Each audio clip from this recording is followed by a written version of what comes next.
Parliament में खड़े होकर के पूछते थे और अपने आप को बहुत विद्वान मानने वाले लोग पूछते थे।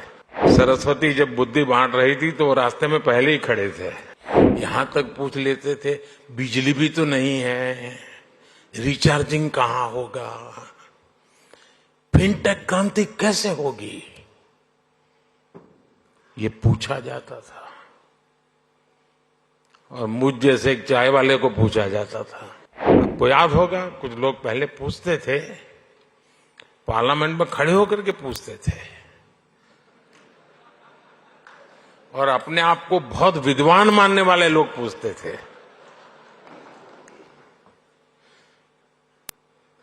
सरस्वती जब बुद्धि बांट रही थी तो वो रास्ते में पहले ही खड़े थे।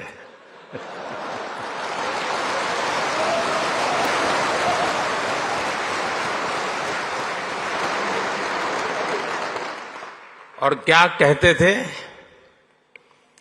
वो पूछते थे कि भारत में बैंक की इतनी ब्रांचेज नहीं है, गांव-गांव बैंक अवेलेबल नहीं है, इंटरनेट नहीं है।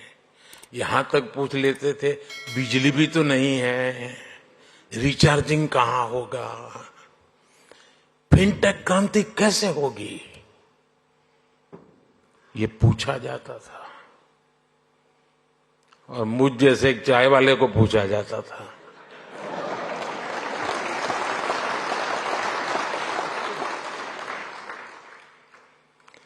लेकिन आज देखिए, एक दशक में ही भारत में ब्रॉडबैंड यूजर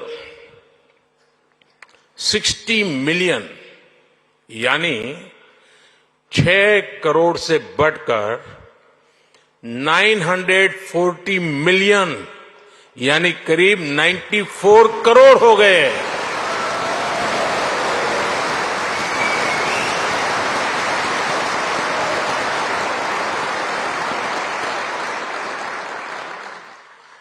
आज 18 वर्ष से ऊपर का शायद ही कोई भारतीय हो जिसके पास उसकी डिजिटल आइडेंटिटी आधार कार्ड नहीं है।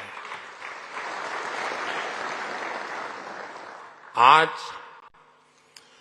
530 मिलियन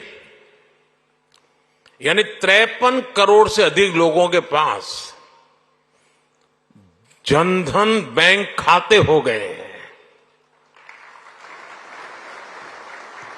यानी 10 साल में हमने एक प्रकार से पूरी यूरोपियन यूनियन के बराबर आबादी को बैंकिंग सिस्टम से जोड़ा है। श्रेष्ठ उत्तराखंड पर खबरों से जुड़े रहने के लिए चैनल को सब्सक्राइब और लाइक करें, बेल आइकन दबाएं और देखते रहें श्रेष्ठ उत्तराखंड।